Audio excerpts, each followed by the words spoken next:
to protect you. We need to live our life. There's a reasonable level of risk, and that's been met.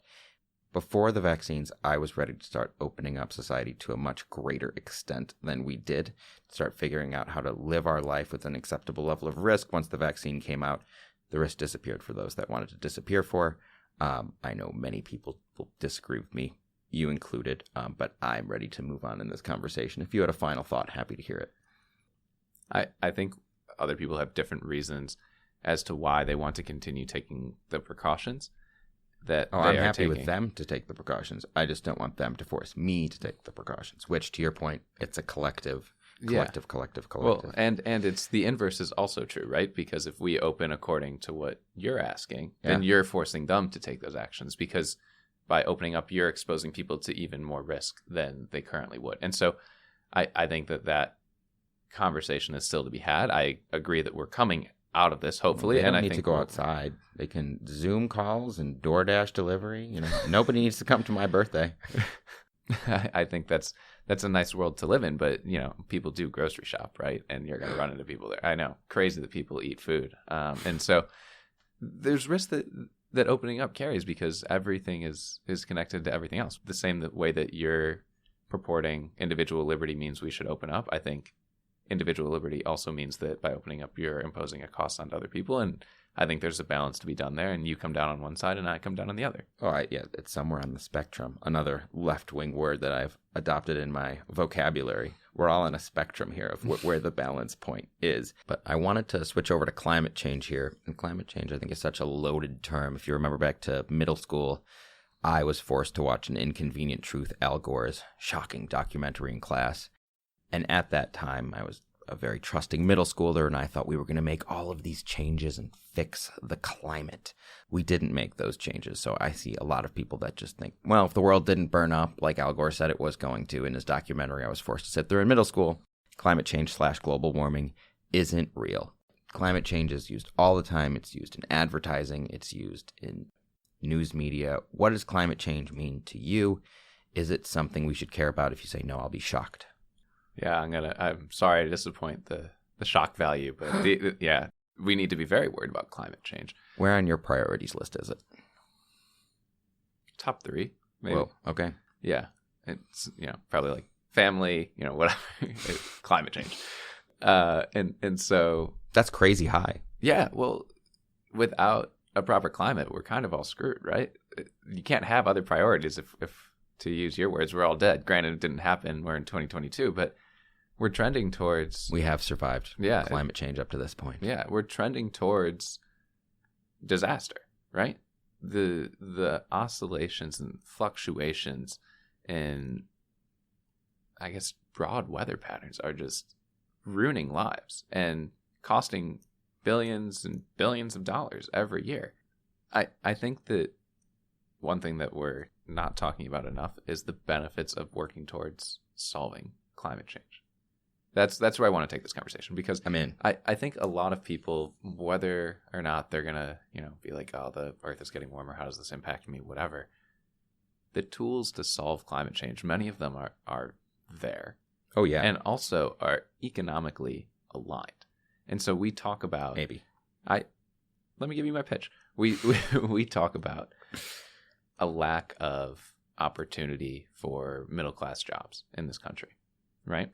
If we're thinking about transforming the grid towards renewable energy, you're going to need people to build, you're going to need people to install, you're going to need people to manage. Those are all opportunities.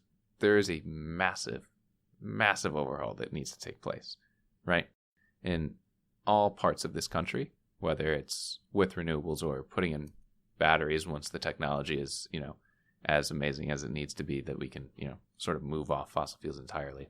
That's a huge opportunity just on the power side. There's also things like EVs where we're going to have to retool infrastructure.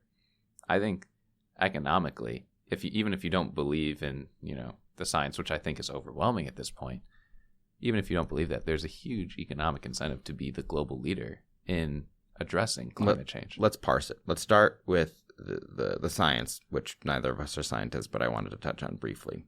So back to the Al Gore reference. There's some group of scientists that say every 10 years is climate change disaster, and then they push it back 10 years. I think what you said earlier made a lot more sense, that it's slowly shifting. Weather patterns are already displacing people. Where do you think the science is in terms of like how soon, if we do nothing, when will there be a crisis? And if you don't have an opinion because you're not a scientist, that's fine. But I wanted to just... I don't want to be backed into a corner and say, 2050 is the year, 2040 or 2030 or whatever. Yeah, that makes sense. Well, one thing that I will say... But it's number 3 on your priority list. So yeah, but that you can have a priority, and that just means you're making progress towards fixing this. And sure. one thing that I'll say is that technology keeps getting better and better. Right? Yes. Look at the utilities in this country. The number of utilities that have 0% carbon reduction goals. The miles per gallon on your car. I get 42 in my Kia Forte here on the highway. That's great. Amazing. Yeah. Go shop Kia. Yeah, my Prius is doing great these days. Prius is so expensive. Those Toyotas, though, I don't know if they last forever. I think the point being that utilities have brought in their 0 carbon goals, right? So they were in 2050. Some brought it into 2040. They're retiring plants earlier and replacing with renewables. I expect that to accelerate. And that's an opportunity. Yeah. I mean, I love the business opportunity here. And I think that if we want to do things, we didn't talk about nuclear, but nuclear, renewables, great. The worries for me are that a lot of the supplies come from China. And I think that we shouldn't be shopping from, really, I think we're in a Cold War with China here. We could talk about foreign policy in another podcast, but buying all of these goods from China is worrisome. And then government action.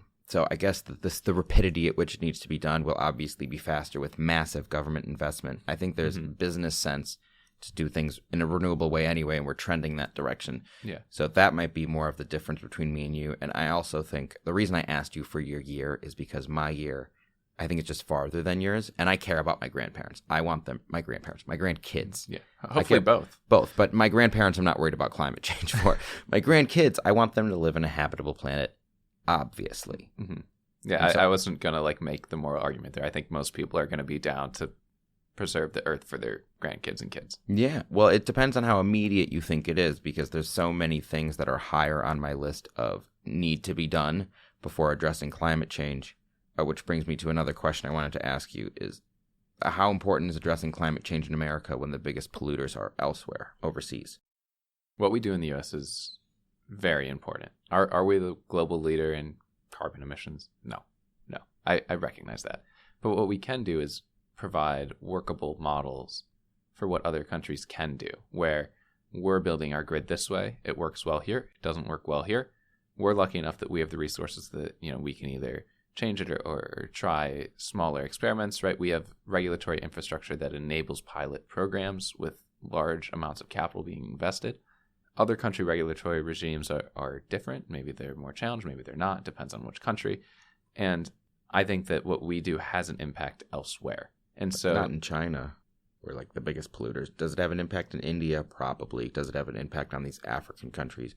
I'd also say probably. I guess I take it that you think the priority needs to be on other places, or do you think climate change is just number one, balance the budget? Number one, balance the budget. Okay. You laugh, but that is, I think, our most impending problem, this huge amount of debt. And the Green New Deal, to me, was terrifying. Number one, because the amount it would add to our debt, which hit $30 trillion. I am not willing to grow this debt to fix climate change. I don't think we need to be fair. I think that we could find a common ground here, and even without expanding the debt. And I'm not saying you do some fancy tax calculations. If you tax the rich another 1%, that'll lead to X dollars to put towards climate change. I think that it makes good business sense to try to, quote unquote, address climate change, which once again is an overloaded term. I could probably find a better word for it. Let me ask you this. What do you think the government's role should be in this? Is there a role for government? Being a barrier to entry. Stop being a barrier to entry. Yeah. Let people create their businesses. Let those businesses flourish in the green space. Don't pick winners and losers. Don't give Tesla a bunch of money to develop their green cars, but not give it to Ford or GM or Toyota. Let the business place work, because there's a market for green technology. And when you remove barriers, and this could bring us back to COVID a little bit, a lot of the reasons the vaccine got developed so quickly is because barriers were removed. I'm no expert on the process, but from what little I know, that's what happened. In addition to investment, and with COVID, I think it was maybe a time and a place for government investment. There's a countrywide pandemic. Nobody knows what's going on. With climate change, it's much longer term, and it's been going on for much longer. I don't think that the time horizon changes the urgency of the problem, which is why I want the government to spend there. And so I think the government has not only a role to play, but an obligation. Where would you cut? Where would I cut government action? Yeah, I'm a balanced budget kind of guy. If you want to get me on board, you got to cut something to add this.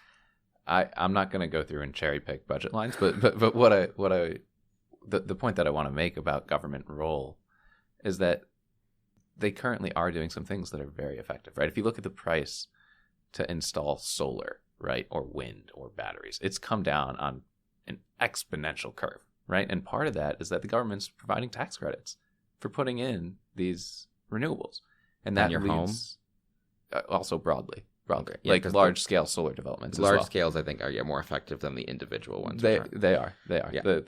This is my background, so the capacity factor on them is much higher. But it's definitely not my background. Yeah. But from what I've heard, I read a news article one time. I think it was a BuzzFeed with a graphic. Yeah, just kidding. I don't read. That's BuzzFeed. The source. Not a trusted news source. And so there's a role for government to play, and the other role that I think government needs to do is. Do you think prices couldn't have gone not as rapidly? Oh, so you're talking about just. Well, it's interesting. You're saying two things. That the time horizon isn't the issue, but at the same time, you want these changes rapidly. Mm-hmm. Yeah, I would go, Project Warp Speed on climate change. Yeah. Except we're not shooting for what are we Project Warp Speeding towards? A zero emissions in the United States? I would like to work towards technology that enables us to better operate our grid to get emissions to either net zero or actually zero. And some of the technology to do that isn't here yet. And so if the U.S. invents that technology, you're talking about, worrying about China, right, and being in the supply chain. The U.S. can take back some of the supply chain by inventing these things, right, and becoming the leader in climate change. And the U.S. was trending that way and then stopped investing. And so you need government support when there is so much uncertainty. There's a history of government R&D being used in the private sector after the fact. And I think that this is a case where you can have the same thing occur. Well, I mean, I do want to just China is not a fair marketplace. So to say we're losing business to China because the marketplace is operating effectively, like they have government-sponsored green energy solutions that we're buying at a loss over there. And so our American businesses can't compete. So if we stop shopping from them, we might be able to develop technology here as well, right? But I'm saying a business is not incentivized to do that because they're profit motivated. And so you need the government. I'm okay with the government blocking trade with China more than I'm okay with the government infusing all this capital into our. I would want the capital there to help subsidize, right? I want the capital there to do R&D. I want the capital there to do certain public works where you're able to revamp infrastructure. Yeah, and I think this is probably the key difference between me and you here is that I am so worried about the debt. I mean, inflation numbers just came out, 7.5% for last year or something. Mm. And inflation wasn't even my issue with this, but it's a real house of cards when the Fed's played its hand to the extent it has, and we can only inject so much more money into the system. So if we want to inject more money, I don't know. I don't have a good answer to your not having a good answer of when climate change is going to fall. I don't have a good answer of what level of debt, because I don't think it's a level of debt. It might be when some debt needs to be called, when one economy tumbles. We saw a housing crisis issue. When some bubble bursts, if you don't have a stable financial footing, the whole country can fall apart. And if the United States debt gets rated differently, everyone and their mother owns United States debt or owns companies that own United States debt. Like, it really could be a problem.